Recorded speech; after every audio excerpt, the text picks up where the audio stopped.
Der Kölner Stadtteil Bickendorf ist ein familiäres Veedel mit einem hübschen historischen Kern. Genau hier soll für 1000 Schüler und Schülerinnen eine Schule gebaut werden. Als Ausweichstandort, solange ein benachbartes Gymnasium saniert wird. Aber einigen Bickendorfern ist der geplante Gebäudekomplex zu groß. Deshalb protestieren sie gegen diese Pläne. Sie treffen sich da, wo gebaut werden soll, am denkmalgeschützten Lindweiler Hof. Der bleibt stehen, alles andere dahinter wird zurzeit abgerissen. Was die Stadt da bauen lassen will, ärgert sie. Was uns umgibt, sind kleinteilige, gewachsene Strukturen. Was hier hingebaut werden soll, ist eine gigantische Schule für über 1000 Schüler. Die Nachnutzung ist nicht geklärt und es würde den Maßstab dieses Ortes an dieser sensiblen Stelle sprengen.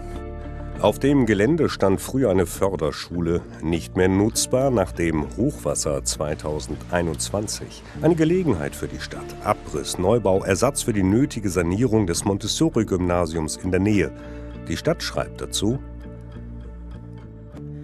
Angesichts des bestehenden Schulnotstands ist die Nutzung eines eigenen Grundstücks in der Nähe sinnvoll und zielführend. Aber nicht mit einer so riesigen Schule, sagen die Anwohner. Es wird kaum Platz auf den Schulhöfen geben, kaum Stellplätze und unterirdisch wurde teuer ein Regenrückhaltebecken verbaut. Sie haben eigene Pläne gemacht mit einem großen Teich und einer wesentlich kleineren Schule. Also gegen Schulbau sind wir überhaupt nicht. Wir stellen uns hier auf diesem Gelände alles vor, zum Beispiel auch eine Schule. Wir können uns vorstellen, dass die Schule in vollkommener Eintracht mit einer Kita und auch diesem Denkmal existiert. Sie müsste etwas kleiner sein, das ja. Aber was wir hier benötigen und was wir unbedingt brauchen, ist ein Retentionsschutz. Ein Hochwasser- und Retentionsschutz, der seinen Namen verdient. Die Anwohner sagen, es gibt noch eine Alternative zum Neubau hier. Ein paar 100 Meter entfernt auf dem ehemaligen 4711-Gelände. Dort soll ein komplett neues Viertel entstehen. Mit dem privaten Besitzer hätte man verhandeln können. Das sieht die Stadt anders.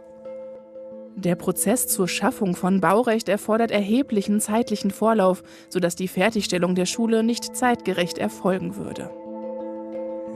Rechtzeitig, damit die Schüler des Montessori-Gymnasiums hierhin umziehen könnten.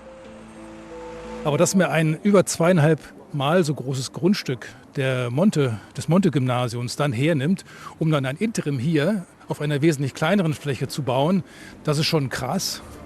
Dennoch sollen bald schon die Bagger anrollen für den Bau der Schule mitten in Bickendorf.